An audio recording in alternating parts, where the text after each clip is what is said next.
The life of Saints Cyprian and Justina gives one the fullest accounts in Christian literature of sorcery and its power over man.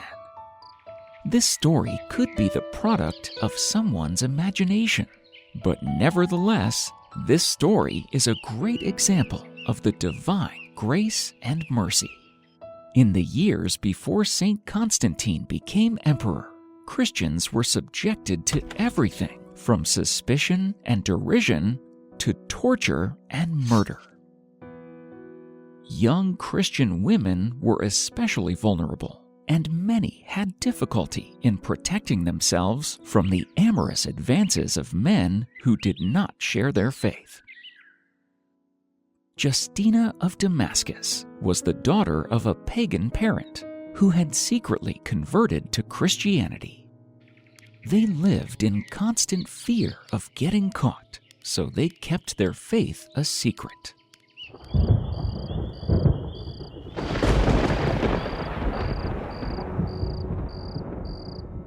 The story goes that Cyprian was a master of the dark arts, and he worshipped the evil spirits. From his early childhood, his misguided parents dedicated him to the service of the pagan gods. Once he attained eminent wisdom in pagan philosophy and the sorcerer's craft, he was initiated into the pagan priesthood on Mount Olympus. Having discovered great power by summoning unclean spirits, he beheld the Prince of Darkness himself speaking with him and receiving from him a host of demons to serve him.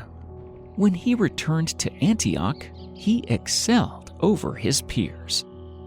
His excessive impudence and arrogance made him challenge the magicians there, and to pride himself over them of his knowledge.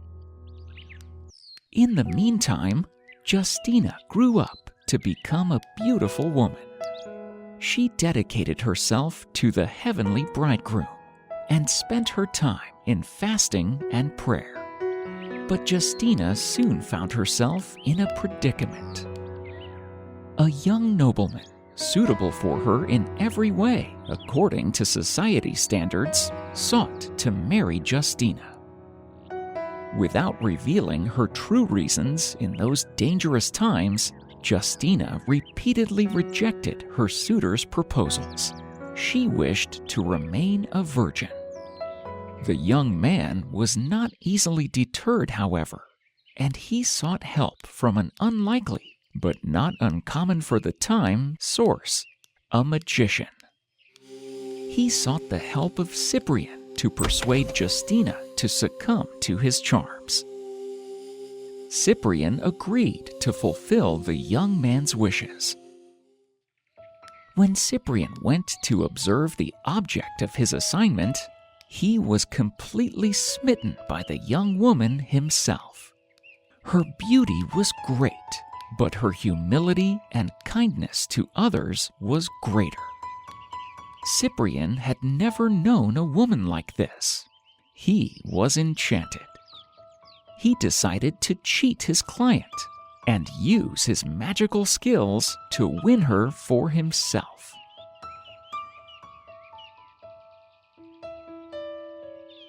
Cyprian sent an unclean spirit to attack the Holy Virgin.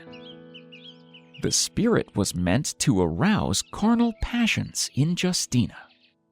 As Justina went about her duties at home, she soon felt herself under intense attack by an unknown demon. She immediately started praying and sought protection in the sign of the cross. She overcame the spirit by fervent prayer to the Lord. When the spirit returned defeated, Cyprian was angry. He then sent another spirit to attack Justina. When the devil approached her, Justina was praying. The second devil also had to return without causing her any harm. Cyprian became angry at the devil because he had put him to shame. "Such is your power that even a weak virgin conquers you," he shouted. He sent spirit after spirit to Justina again and again. Every time he sent Justina a host of demons, they found her praying, so they came back defeated.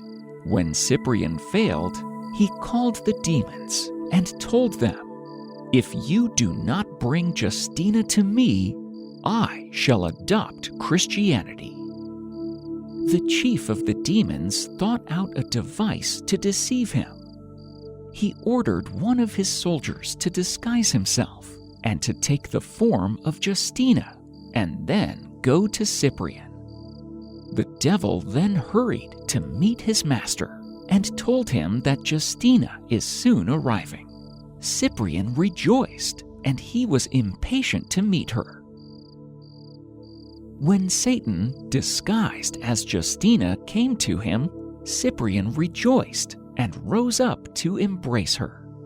Because of his great joy in her, he told her, "Welcome, Queen of Women, Justina." Upon the mere mention of her name, Satan, disguised as her, melted away and disappeared like smoke. An unpleasant smell spread out of him and filled the room. Cyprian knew that this was a deceitful trick of Satan, who could not stand before the mentioning of her name. "If you take fright at even the mere shadow of the cross, and if the mere name of Christ makes you tremble," said Cyprian, "then what will you do when Christ himself stands before you?" Cyprian knew he was defeated. But more than that, he knew that it had been due to a higher power, one that he had never encountered before, but that he desired with all his heart to know.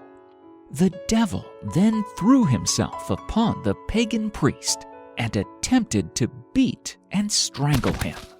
For the first time, Cyprian tested the power of the sign of the cross and the name of Christ, guarding himself from the fury of the enemy. Cyprian sought help in the same way that Justina had, from the church.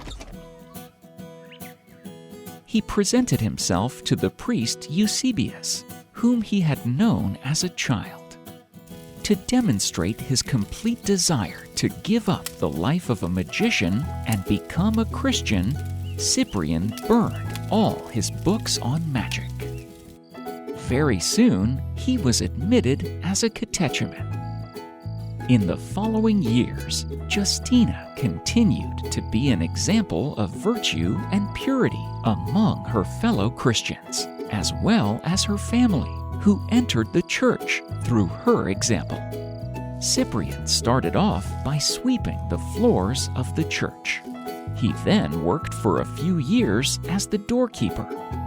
Having completely turned his life to God, he was eventually elevated to priesthood. Cyprian converted so many pagans to Christ that in his diocese no one was left to offer sacrifice to idols, and the pagan temples fell into disuse. And soon he was made the bishop.